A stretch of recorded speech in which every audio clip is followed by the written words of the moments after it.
नमस्कार दोस्तों। हम आज जिस टॉपिक को टच कर रहे हैं उस टॉपिक का नाम है कार्बन एंड इट्स कंपाउंड्स। और ये बहुत बड़ा टॉपिक है, इसमें बहुत ज़्यादा पढ़ना रहता है। तो हम 10th लेवल्स को शुरू करेंगे और थोड़ा सा उसको आपको हायर लेवल तक जाएंगे, लेकिन हम पूरा शुरू से स्टार्ट नहीं करके हम जो आज जिस पॉइंट को करेंगे वो पॉइंट है कि कोवैलेंट बॉन्ड इसके अंदर डिस्कस करेंगे, स्ट्रक्चर डिस्कस करेंगे और मुमकिन होगा तो नोमेनक्लेचर भी डिस्कस करेंगे। तो बगैर टाइम किल किए हुए आइए शुरू करते हैं। सबसे पहले ये देखते हैं कि कार्बन का सिंबल क्या है। तो कार्बन का सिंबल सी सिंबल है। इसका नंबर ऑफ इलेक्ट्रॉन्स कितने होते हैं, यानी एटॉमिक नंबर क्या है इसका। तो इसका एटॉमिक नंबर 6 है।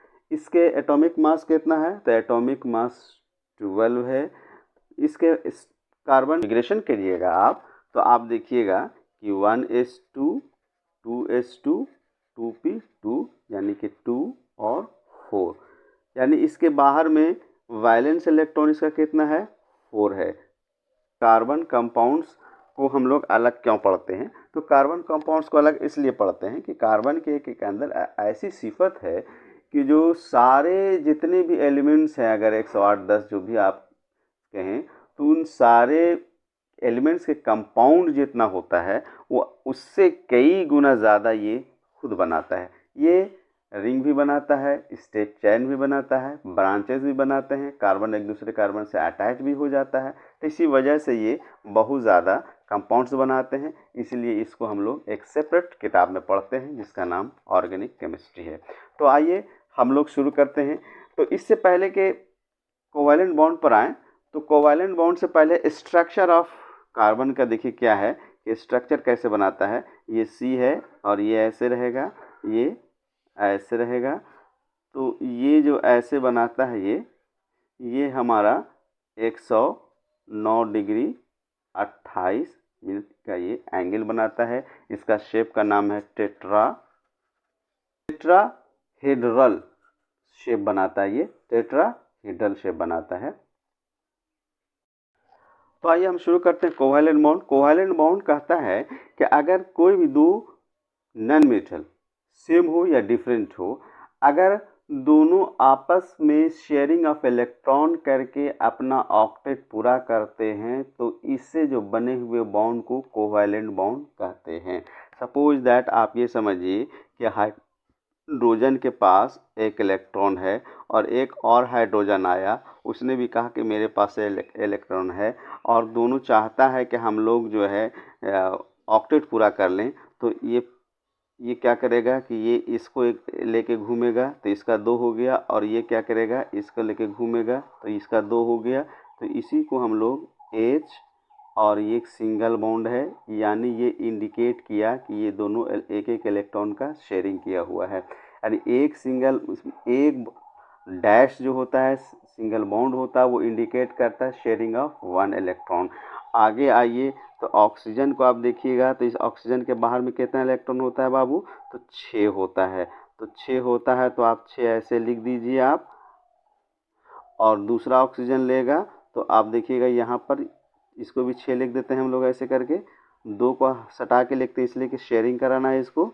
तो ये हो गया, ऐसे करेंगे, और जब इसको ऐसे करेंगे तो यानी कि ऑक्सीजन के साथ मिलता है तो 2 इलेक्ट्रॉन के शेयरिंग करता है, यानी कि डबल बॉन्ड ऑक्सीजन के बीच में होगा।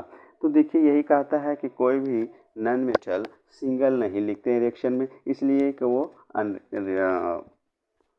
अनस्टेबल है। तो अनस्टेबल को नहीं लिखते बल्कि हम लोग H लिखते हैं, यानी इसी यही हो गया आपका H2 और यही हो गया O2। हम लोग ऐसे लिखते हैं रिएक्शन के अंदर। आइए ज़रा सा और देखते हैं कि और क्या हो सकता है। तो नाइट्रोजन जो बेस्ट है इसका, तो नाइट्रोजन के बाहर में कितना इलेक्ट्रॉन है, 5। इलेक्ट्रॉनिक नंबर उसका कितना है, 7, और उसके बाहर में होगा 2 और 5।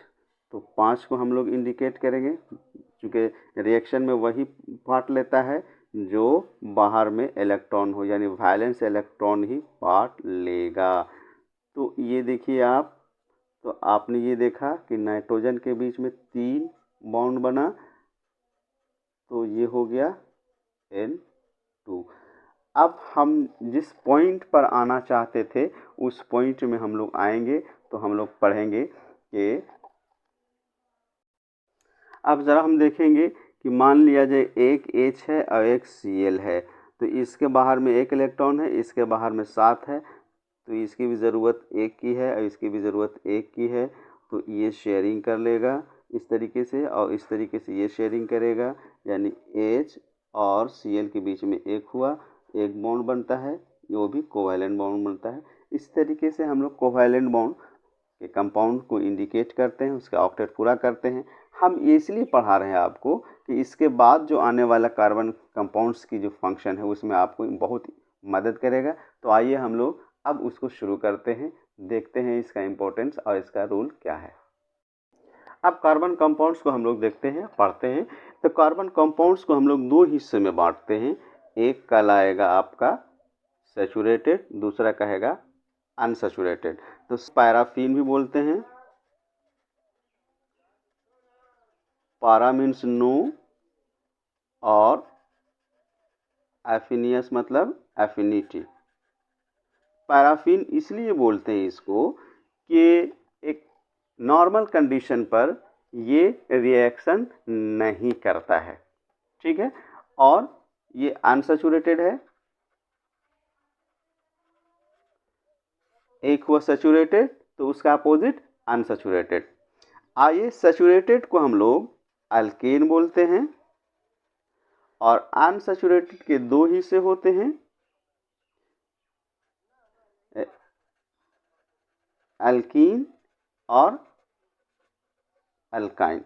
तो आइए हम लोग शुरू करते हैं अल्केन से।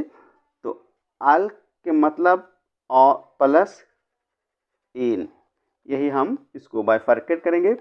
अल्क के मतलब हुआ CN, यानी कि नंबर ऑफ कार्बन्स में कितना है उस अल्क में जाएगा, और चूंकि अगर वो सब सिंगल बॉन्ड से होगा तो उसको हम लोग ANE लगाएंगे। तो इसका फार्मूला CnH2n + 2, तो मिलाकर क्या हो जाएगा फार्मूला CnH2n + 2। तो अब यहाँ से देखेंगे हम, तो पहले एक सवाल उठाया हम कि पहले मान लीजिए एक सवाल आ जाए कि व्हाट इज पैराफिन। आप भी इसको नोट कर लीजिए। The saturated hydrocarbons are relatively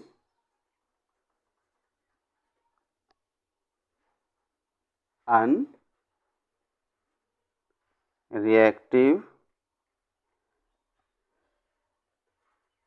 under ordinary conditions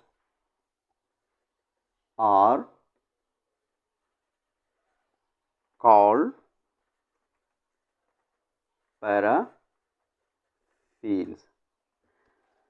अब हम जो आपसे बात कर रहे थे कि अल्केन, जिसका एक जनरल फार्मूला ये हुआ CnH2n + 2।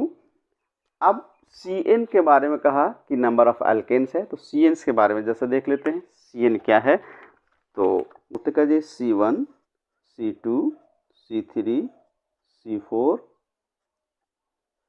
C5 C6 C7 C8 C9 C10। तो अगर C1 होगा तो इसको हम लोग सिर्फ बोलेंगे मिथ, C2 होगा तो इसको सिर्फ हम लोग लिखेंगे इथ, इसको लिखेंगे prop, but, pent, hex, hept, oct. अगर जहां भी आप C1 देखिएगा तो उसका पहला जहन में जो बात आनी चाहिए मिथ आनी चाहिए। 2 ठो देखिएगा तो इथ आनी चाहिए, 3 को देखिएगा तो प्रोप आनी चाहिए, 4 को देखिएगा तो ब्यूट आने चाहिए, 5 को देखिएगा तो पेंट होना चाहिए, 6 आना चाहिए, 6 देखिएगा शेष एक तो हेक्स होना चाहिए, BUT है ब्यूट। तो ये हुआ, पुट करेंगे तो 1 2 इंटू 1 प्लस 2 इक्वल टू हो जाएगा CH4। तो एक है तो इसीलिए इसका नाम हम लोग रखेंगे मीथ, लेकिन एक से 2 गुने से 2 ज़्यादा हाइड्रोजन है इसीलिए हम लोग इसमें जोड़ेंगे ANE, तो इसका पूरा नाम हो गया मीथेन। अब यहाँ पर 2 देखेंगे, इसका स्ट्रक्चर भी आपको दिखाते चले जाते हैं हम ताकि आपको आसान हो। देखिए कार्बन के 4 इलेक्ट्रॉन होते हैं और चारों इलेक्ट्रॉन 4 दिशा में डायरेक्शन में हम लोग लिखते हैं जनरली, और चूँकि कोवैलेंट बॉन्ड बनाएगा तो 4 हाइड्रोजन चारों कोना पर ऐसे बैठा देंगे। अगर इसका डॉट स्ट्रक्चर बनाना है तो देखिए ये हो गया इलेक्ट्रॉन, हाइड्रोजन का इलेक्ट्रॉन देख लेते हैं हम लोग। ये हाइड्रोजन 4 इसके पास है, H लिखा, H लिखा। अब देखिए इसका 2 पूरा हो गया, इसका 2 पूरा हो गया, इसका 2 पूरा हो गया, इसका 2 पूरा हो गया। लेकिन वहीं पर अगर इन सब को आपस में मिला लेंगे तो देखिएगा कि कार्बन का भी 8 हो गया। देखिए 2 2 4 2 6 2 8, शेयरिंग से 8 बन गया। इसी को इलेक्ट्रॉनिक स्ट्रक्चर भी बोलते हैं इसका मीथेन का, यानी इलेक्ट्रॉन का अरेंजमेंट कर दिया, आप इसर कर दिया तो ये सॉलिड स्ट्रक्चर हो गया। इलेक्ट्रॉन डॉट्स के हिसाब से बनाना होगा तो ऐसे बनाएंगे, और नहीं तो मीथेन का स्ट्रक्चर बनाना होगा तो ऐसे बनाएंगे, और जनरल फार्मूला लिखना होगा तो CH4 ऐसे लिखेंगे। उम्मीद है कि आपको समझ में आ रहा होगा। अब हम लोग इथेन को देखते हैं यहाँ से, यानी CN के जगह पर 2 पुट किया तो देखिए 2 का यहाँ देखेंगे, N के जगह 2 पुट किया तो 2 इंटू 2 4 और प्लस 2 6, तो C2H6 ये फार्मूला हो गया। अब 3 देखेंगे तो 3 लिखेंगे तो क्या हो जाएगा, C3 लिखेंगे तो 3 3 दूनी 6 2 8, यानी 2 से 2 गुना करके 2 जोड़ देंगे C3H8। C4 लिखेंगे, C4 8 4 दूनी 8 और 2 4 दूनी 8 2 10। 5 लिखेंगे तो C5 5 दूनी 10 2 12। 6 लिखेंगे 12 दूनी 14। ये हुआ इसका सॉलिड। अब हम लोग इसके स्ट्रक्चर देखते हैं। कहता है कि जब भी एन है इसका मतलब उसके जितने भी कार्बन्स हैं, जितने भी कार्बन के बीच में सब सिंगल बॉन्ड होगा, ठीक है। यानी 2 गुना से 2 ज़्यादा है तो सब का, तो 2 कार्बन है तो 2 कार्बन ऐसे डाल दिया हमने, थोड़ा सा इसको ऐसे कर देते हैं, 2 कार्बन डाल दिया, इनके बीच में एक सिंगल बॉन्ड डाल दिया, ठीक है। अब 4 होना चाहिए तो 1 तो हो गया इधर, 2 3 4, ये बॉन्ड इसमें भी आएगा, 1 2 3 4। अब आप हाइड्रोजन को कितना है देखिए, तो जितना जहाँ है बॉन्ड खाली वहाँ वहाँ हाइड्रोजन आप भर दीजिए, तो आपको समझ में आएगा कि रियली ये क्या है। अब देखिए ये मीथेन का केटो है तो 2 कार्बन है, तो 2 कार्बन को हम लोग क्या पढ़े हैं, हम लोग ईथ पढ़े हैं, है ना। 2 को ईथ बोलते हैं तो यहाँ पर लिखेंगे ईथ, और चूंकि सब में सिंगल बॉन्ड है इसलिए एन लिख दिया। देखिए या स्ट्रक्चर से नाम लिखना होगा तो देखिएगा कि सब में सिंगल बॉन्ड है तो ANE जोड़ेंगे, और कार्बन के बीच में सिंगल बॉन्ड है यानी सबके सिंगल बॉन्ड है तो ANE लिखेंगे, और कितने कार्बन है 2 तो ईथ लिख देंगे, यानी ईथेन हो गया। अब आगे देखते हैं, C3 है तो 3 कार्बन होगा, तो 3 कार्बन हम लोग आपस में ऐसे डाल देते हैं और सब के बीच में एक सिंगल बॉन्ड डाल देते हैं। अब देखिएगा 1 2 3 4, 1 2 3 4, 1 2 3 4। अब जहाँ जहाँ आपको खाली नज़र आ रहा है वहाँ आप चुपचाप से हाइड्रोजन लिख दीजिए, आप कुछ मत कीजिए, हाइड्रोजन सिर्फ लिख देना है आपको। हाइड्रोजन लिख देना है आपको। अब आप देखिए कितना कार्बन है, तो 3 कार्बन है, तो 3 को हम लोग क्या बोलते हैं, प्रोप बोलते हैं। और सब में सिंगल बॉन्ड है इसीलिए एन ही लगा दिया, तो अब इसका नाम क्या हो गया, प्रोपेन हो गया। अब आगे फिर तो सब के बीच में सिंगल बॉन्ड लिख दिया।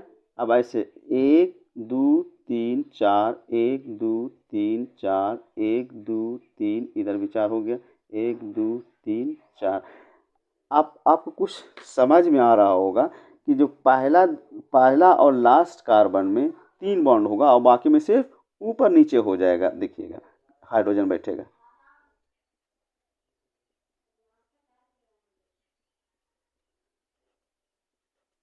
है ना, तो कितना कार्बन है बाबू, ब्यूट बोलते हैं, और सब में सिंगल बॉन्ड है इसलिए एन लगा दिया, यानी ब्यूटेन। अब इसका आप हमको करके बताइएगा। उम्मीद है कि आपको समझ में आ रहा होगा। समझ में आ रहा है तो लाइक एंड शेयर भी साथ में करते चलिए। अब हम लोग देखते हैं कि इस स्ट्रक्चर से आपको नाम डालना है। तो सबसे पहले क्या करेंगे, गिनेंगे 1 2 3 4 5 6। तो 6 को क्या बोलते हैं हम लोग, C6 को हेक्स बोलते हैं।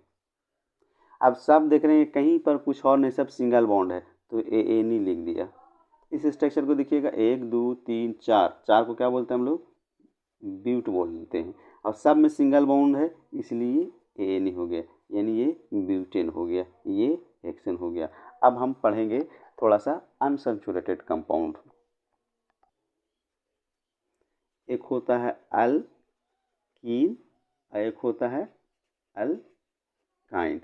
अल्कीन में कहता है कि किसी भी 2 कार्बन के बीच में डबल बॉन्ड होगा।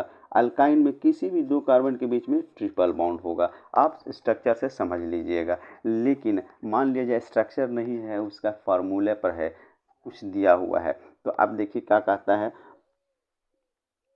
सबसे पहली बात तो आप ये देखिएगा कि अगर हम इसके हिसाब से चलें तो C1 यानी कि C1, तो 2 कार्बन इसमें क्या होना चाहिए, ऐसे हो जाएगा नहीं, इसलिए कि ये C1 इसका नहीं होता है। क्यों, इसलिए कि 2 कार्बन के बीच में डबल बॉन्ड होना चाहिए। अब ये सिंगल ही जो है कार्बन है, तो 2 कार्बन है कहाँ, तो जब 2 कार्बन नहीं है तो ये अल्कीन का C1 टर्म नहीं होगा, बल्कि 2 कार्बन के लिए कम से कम इथेन होना चाहिए, यानी ईथ होना चाहिए। तो ईथ के बीच में 2 कार्बन हो गया। अब देखिए यहाँ पर 1 2 3 4, 1 2 3 4। अब एक सवाल ये उठता है कि क्या हम इसको ऊपर इसको नीचे नहीं लिख सकते हैं, बिल्कुल नहीं लिख सकते हैं, इसलिए कि शेरिफ इलेक्ट्रॉन जब भी होगा तो ये दोनों नीचे वाला इलेक्ट्रॉन मिल के इधर बना होगा, ऊपर और नीचे वाला नहीं मिल के बना होगा। आप कभी भी ऐसा नहीं लिख सकते हैं, गलत है ये, ठीक है। तो अब देखिए कितना है, एक एच डाला, एक एच यहाँ डाला, तो आपको क्या लगा होगा कि C2H4। थोड़ा सा और आगे बढ़ के देखते हैं क्या कहता है, तब हम आपको फार्मूले पर पहुंचाते हैं। कहता है कि किसी भी 2 कार्बन के बीच में, तो हम सर 3 ले लिया, हम यहाँ पर डाल दिया सर।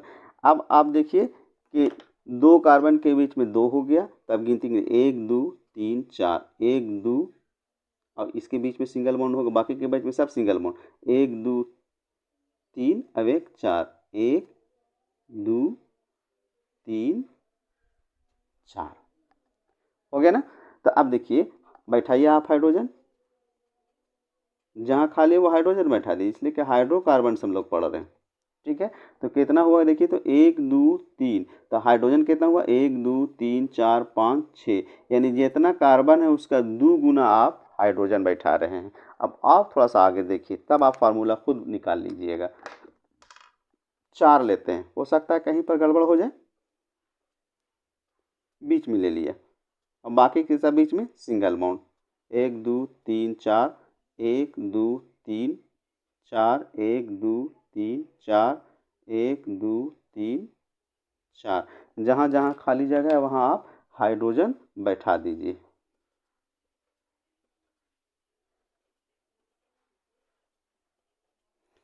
अब यहाँ देखिए कितना है, 1 2 3 4, 4 है तो क्या हुआ, अब हाइड्रोजन देखिएगा 1 2 3 4 5 6 7 8। अब ये समझ में आया कि एल्कीन का फार्मूला होना चाहिए CnH2n। ठीक है, हमने इसलिए लिखा कि C1 लिखेंगे तो H2n माने 2 होना चाहिए। तो पहला काम क्यों नहीं हुआ कि तो फॉलो तो फार्मूला को कर रहा है, लेकिन एक चीज़ को फॉलो नहीं कर रहा है कि किसी भी दो कार्बन के बीच में डबल बॉन्ड होना चाहिए। तो दो कार्बन नहीं है, इसलिए इसका पहला टर्म नहीं होगा। अब आइए हम लोग नाम के तरफ बढ़ते हैं। तो सबसे पहली बात ये होगा कि इसको भी हम बाइफर्केट करेंगे।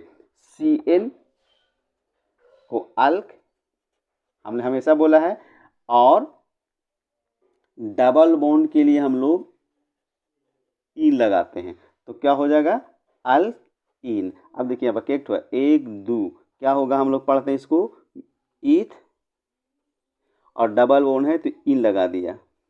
देखिए 1 2 3, 3 के लिए प्रोप, सर डबल बॉन्ड देख रहे हैं तो इन लगा दिया। 1 2 3 4, क्या बोलते हैं हम लोग, ब्यूट, और डबल बॉन्ड देखा, इन लगा दिया। तो इस तरीके से हम लोग इसको पढ़ेंगे, इथीन प्रोपीन ब्यूटीन। क्लियर। तो जहाँ भी डबल बॉन्ड आप देखिएगा, इसका मतलब है कि अल्क में इन जोड़ना है, ENE जोड़ना है, और जहाँ भी देखिएगा आप सिंगल बॉन्ड तो CN के बाद ANE जोड़ना है। अब आइए अल्काइन की तरफ देखते हैं, उसके बाद हम लोग देखेंगे कि नोमेनक्लेचर कैसे करते हैं। अगर वीडियो आप जो पहली बार देख रहे हैं, अगर इसमें कुछ और छूट रहा है तो आप ज़रूर हमको कमेंट में कीजिए, और कैसा लग रहा है आप बताइए। लाइक पहले कर दीजिए, चूँकि लास्ट में आप लाइक नहीं कर पाइएगा, और शेयर भी कीजिए, दूसरे लोग तक भी पहुंचाइए। अब देखिए अल्काइन में हमने क्या कहा कि किसी भी दो कार्बन के बीच में ट्रिपल बॉन्ड होनी चाहिए, तो इसका भी पहला टर्म नहीं बनेगा। अब हम यहाँ से करते हैं, हम लोग दो कार्बन लिया, ट्रिपल बॉन्ड दे दिया, 1 4 1 4 हो गया। हाइड्रोजन अब बैठा दीजिए आप, तो फार्मूला क्या हो गया इसका, C2H2। अब आगे देखिए 3 कार्बन लेते हैं, किसी भी दो कार्बन के बीच में 3 बॉन्ड दे दिया, 3 1 4 3 1 4 1 2 3 4। क्लियर। अब जहाँ जहाँ खाली हो हाइड्रोजन बैठा दीजिए आप। कितना कार्बन है, 3, हाइड्रोजन कितना है, C3। देखिए 1 2 3 4, और थोड़ा सा आगे बढ़िए, 4 हाइड्रोजन, 4 कार्बन लेते हैं, बीच में डाल दिया, सब में सिंगल बॉन्ड डाल दिया, 1 2 3 4 3 1 4 हो गया, 3 1 4 हो गया, 1 2 3 4 हो गया। अब हाइड्रोजन बैठाइए,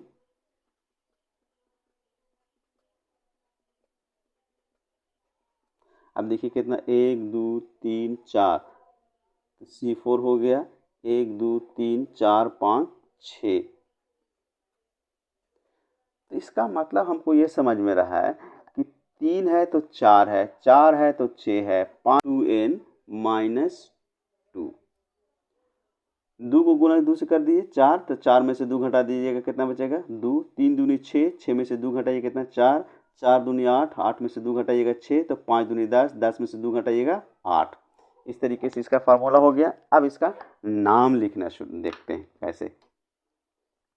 हमने क्या बोला कि CN के लिए हमेशा अल्क लिखेंगे,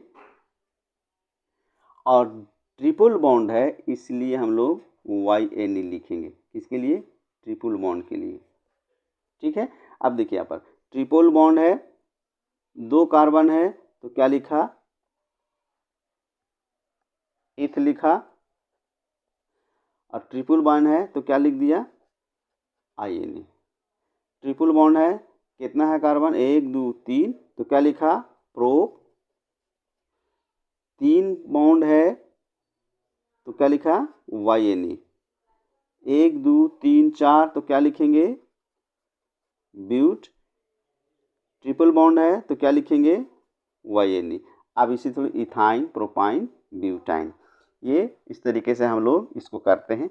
अब आपके लिए ये है कि आप इसको घर पे आप जरा से एक चीज़ और देखते हैं हम लोग नेम से कैसे लिखते हैं। ANE पर है तो इसका लिखेंगे 6 का मतलब हेक्स हो गया और ANE हो गया। इसका क्या हुआ 7, 7 दूनी 14 यानी कि इसमें है ENE पर पहुंच गया। तो 7 है मैंने क्या लिखेंगे हेप्ट और ENE हेप्टीन। और 5 है तो कितना लिखेंगे 5 का लिखेंगे पेंट और 5 दूनी 10, 10 में से 2 कम है कितना लिखेंगे कितना हुआ यानी ट्रिपल बॉन्ड यानी YNE लिखेंगे। तो आपको ये समझ में आना चाहिए कि अगर 2 गुना से 2 ज़्यादा है तो ANE ऐड करेंगे, अगर 2 गुना है अगर हाइड्रोजन तो ENE ऐड करेंगे और अगर 2 गुना से 2 कम है तो लास्ट में YNE ऐड करेंगे।